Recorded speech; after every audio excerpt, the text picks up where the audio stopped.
حسبي ربي جل الله ما في قلبي غير الله. جب آپ کہتے ہیں نا السلام علیکم، سارے کہیں کیا کہتے ہیں؟ اب تو یہ بھی ختم ہو گیا ہے. ہوں آہن good morning, bye bye, afternoon, کئی اینج کرنے جل متھیوں لے جان چھوڑ. ہم نے تو وہ لفظ بھی چھوڑ دیے. السلام علیکم کا کیا مطلب ہے؟ کبھی غور کیے؟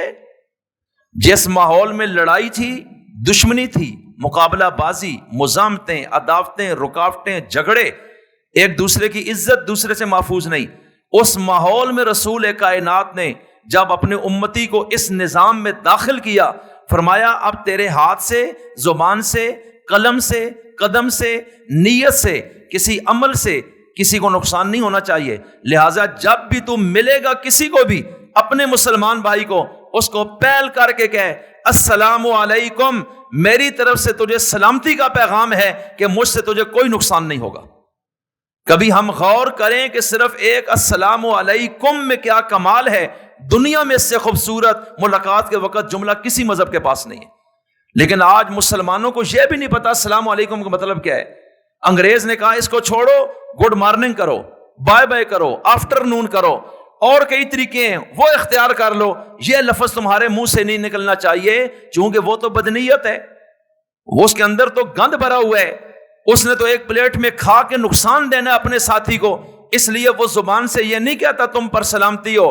لیکن رسول اللہ نے فرمایا میں نے دلوں سے اپنی اس محنت اور تربیت کے نتیجے میں یہ دشمنیاں نکال دی ہیں، کفر نکال دیا، شرک نکال دیا، بدنیتی کو نکال دیا، تمہارے دلوں کو میں نے پاک بنا دیا ہے. لہٰذا جو دل میں ہے زبان سے اس کا اظہار کرنا ہے تاکہ معاشرے میں امن قائم ہو جائے. اسلام دنیا میں امن کا مذہب تھا، اور مسلمان ایسے با کمال کہ ایک السلام علیکم کے پیغام نے آپ یہ دیکھ لیں کہ دنیا کے اندر کس طرح امن کا پرچم لہرا دیا اور قبائلی دشمنیوں کو ختم کر دیا.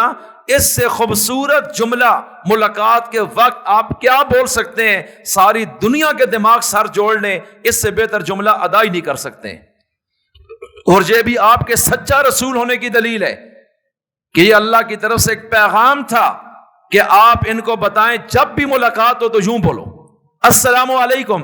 اس کے بعد اس بندے سے ڈر ختم ہو گیا، اس لیے کہ وہ آپ کو کہہ چکا ہے کہ آپ کی جان، مال، عزت مجھ سے محفوظ ہے، اس لیے کہ میرے دل میں آپ کے بارے میں میل نہیں ہے.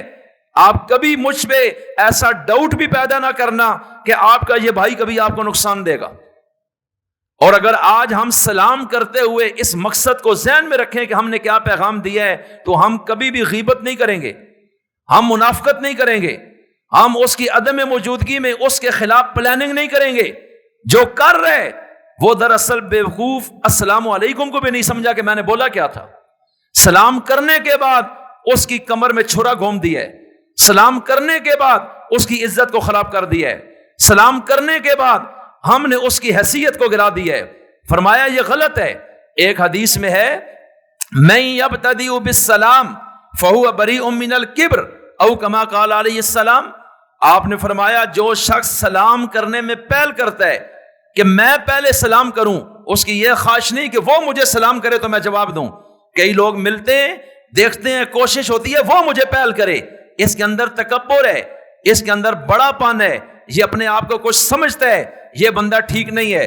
آپ نے فرمایا جو شخص سلام کرنے میں پہل کر دیتا ہے یہ تکبر سے بری ہے، اس میں عاجزی ہے، اس میں بڑا پن نہیں ہے، یہ صحیح انسان ہے، یہ اپنی اوقات کو سمجھ چکا ہے، اس کے اندر میں نہیں ہے. یہ کتنا زبردست قسم کا علاج ہے کہ جو سواری پہ سوار ہے وہ پیدل والے کو سلام کر رہے، جو کھڑا ہے بیٹھے ہوئے کو سلام کر رہے. ارے کوئی بڑا ہے تو وہ بچے کو پہل کر لے سلام کرنے میں تاکہ اس میں بڑا پن نہ آئے.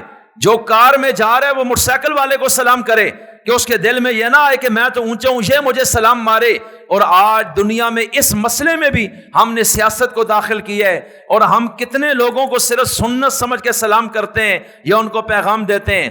اور اگلی بات یہ بھی سن لیجئے، جب آپ نماز پڑھتے ہیں تو نماز کا آغاز آپ کس جملے سے کرتے ہیں؟ زور سے بولیے، بولو.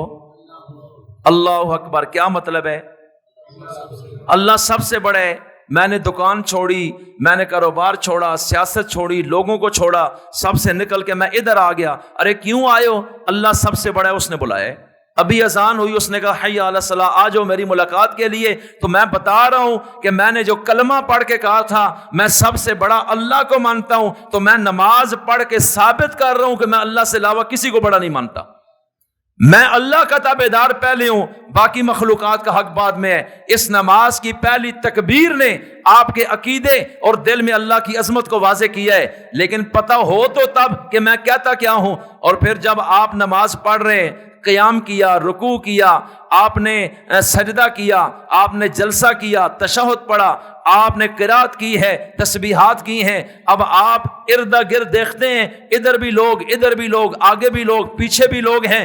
ابھی آپ 4 بندے اکٹھے مسجد میں آئے اور اللہ اکبر کر کے اب جب آپ واپس نماز سے نکل رہے ہیں تو آپ ادھر منہ کر کے بھی اور ادھر منہ کر کے بھی کیا بولتے ہیں؟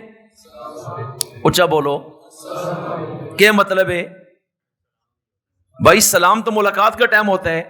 ابھی تو آپ اکٹھے کھڑے ہیں, ساتھ اکٹھے آئے ہیں, 2 منٹ کے لیے نماز پڑھی, آپ کہتے ہیں السلام علیکم. ملاقات تو آپ کی پہلے سے ہو چکی ہے.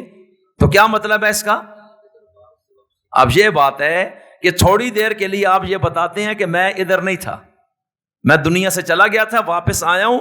اب آپ میرے اس ماحول میں ہیں, میں بھی موجود ہوں. میں ادھر مشرق والوں کو بھی, شمال مغرب والوں کو بھی, ادھر سے آخری کنارے تک اور ادھر سے دنیا کے آخری کنارے تک جتنے ہیں, میں ان کو کہہ رہا ہوں السلام علیکم, کہ میں صحیح مسلمان ہوں, مجھ سے تمہیں کبھی بھی نقصان نہیں ہوگا.